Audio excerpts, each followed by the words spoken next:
A new report reveals a key reason that could prevent a Pascal Siakam trade from happening. So, we're going to discuss this, the key teams involved, and whether or not it's the right move for Masai Ujiri to either push through and make this trade despite all the potential roadblocks, or keep him, sign him to a long-term extension, and how all that will look. So, lots of stuff to dive into in this video, and if you want to stay up to date with all of the latest Toronto Raptors news, subscribe to the channel. Over 57% of our viewers are not subscribed, so it would mean the world to me if you guys could hit that subscribe button so we can keep you up to date with everything surrounding this Toronto Raptors team. And again, my sore throat has gotten worse over the past couple days, so apologies if I'm sounding weird again on this video, but we have a lot of things to dive into because Jake Fisher summarized kind of everything that's been going on regarding Pascal Siakam and over the past week and revealed some key details which might be leading to some of the back and forth reports that are going on in the media and could potentially prevent a Pascal Siakam trade from going down. So let's dive into this report directly. So basically with Siakam and several teams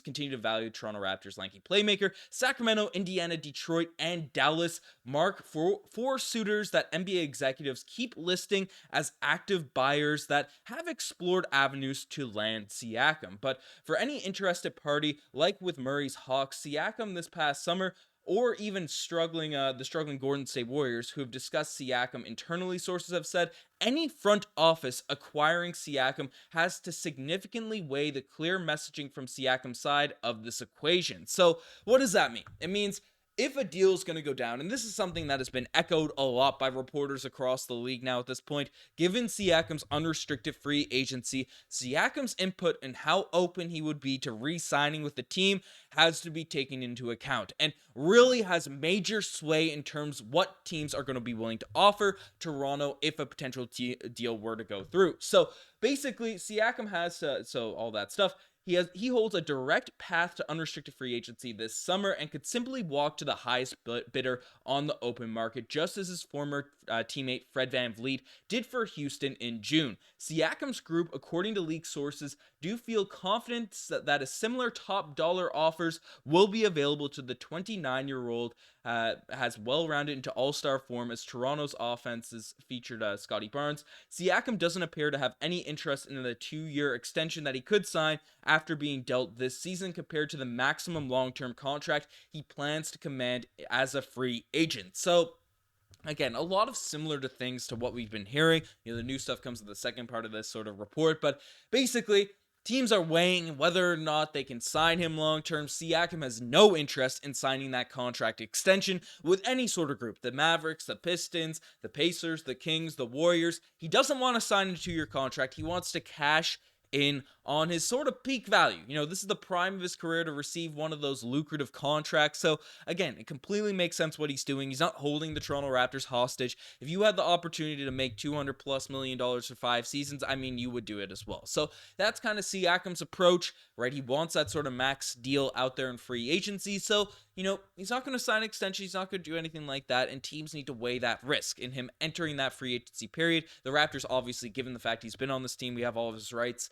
We could offer him that 5-year max now at this point. So, I mean, that's what Siakam wants. That's what he is looking for. And that's what teams are sort of weighing the pros and cons of him, whether or not they'd be able to keep him. But what does that mean for the Toronto Raptors side of things? Because this isn't really new. This is more information regarding, the Pistons, the Kings, the Mavs, and all these types of fans. Raptors seem to be in the same spot. Well, Jake Fisher ends up coming down and breaking down that a trade can certainly be reached over the coming weeks. But for all of those complications, rival executives are prepared for the possibility that Siakam could remain in Toronto, where the Raptors would have to consider extending him. The parameters surrounding a Siakam trade aren't going to change. Why should any team risk sending out valuable rotation players and draft capital for a veteran who could simply net out as a half-season rental? And why should a team projected to have cap space that believes that they can be lucky bidders to land Siakam come June 30th, sacrifice anything similar?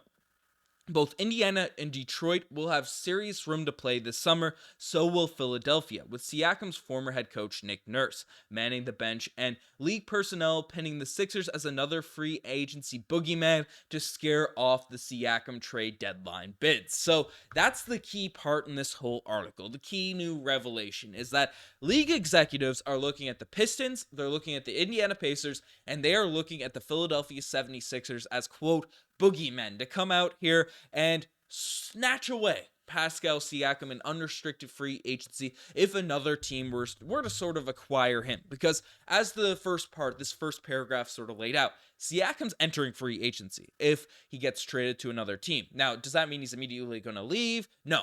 He might go to a Golden State Warriors. They go back to their championship dynasty relevancy, and then, there's no reason for him to leave. The Warriors give him all that money. Yada, yada, yada. It's not saying he's guaranteed going to leave, but he's definitely going to enter that unrestricted free agency sort of market. So then those risks come in, those boogeymen come into play, because the Sixers, with Tobias Harris's contract sort of getting off the books this season, they're going to have much more cap space this offseason. Obviously, the Pistons just have a horrible team and don't have any big contracts, really. So they're going to have a lot of money and could potentially throw a massive bag at Pascal. The Pacers, again, are a younger group. So there's a lot of money to be had from those three teams in unrestricted free agency this summer. So they could come in and make a serious offer for Pascal Siakam if he ends up hitting that market for a team that does acquire him. Even if they're confident in bringing him back, even if they believe wholeheartedly that Siakam would fit perfectly with their rosters, their teams, that there is that risk that you're weighing and giving up significant draft capital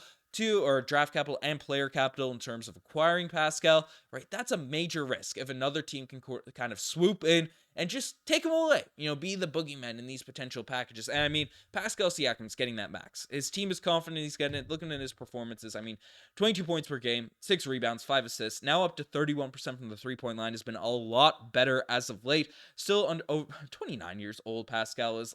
He is going to get a max contract out there in free agency, so it makes sense for teams to be worried, especially even if they're willing to give him that deal, because I don't think any team would trade for him unwilling to give him a 5-year max extension.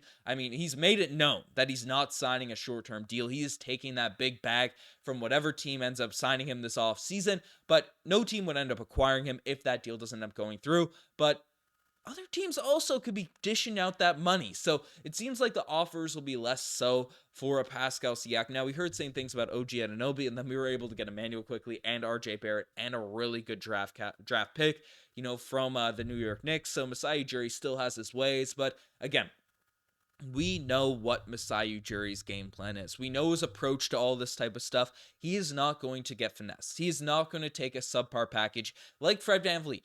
He'll let Siakam walk probably before he takes sort of a lackluster deal in return for the Raptors' top guy. So don't think for a second the Raptors are going to be taking back some bad packages. Maybe it's the case. Maybe they get desperate enough and Siakam indicates he wants to leave, and then Masai Ujiri has no choice. But I would be shocked if he takes a lackluster package. And as Fisher sort of indicates, it's likely that an extension is probably coming, given this major roadblock that could, which is pretty well preventing. It could prevent a Pascal Siakam trade. This is the main reason. Specifically, the Sixers. Our team. The Sixers and the Pacers are two teams.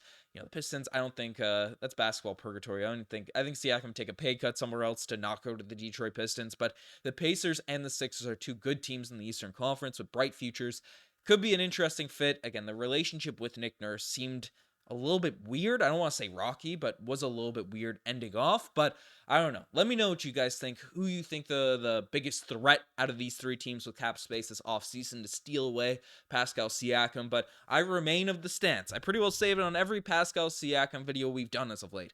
I want to retain him. I want to keep him. His contract is going to be valuable 2 years down the line, 1 year down the line if you do want to trade him in the future. But he's a valuable piece that can fit this Scotty Barnes, this younger group timeline, mixes the sort of core groups. He's not old and washed by any means. Masai Ujiri, pay this man, and let's figure it out from there. But let me know what you guys think in the comment section down below. You guys are the best to make it this far. Subscribe to the channel if you guys haven't already. I'm signing out. Cheers.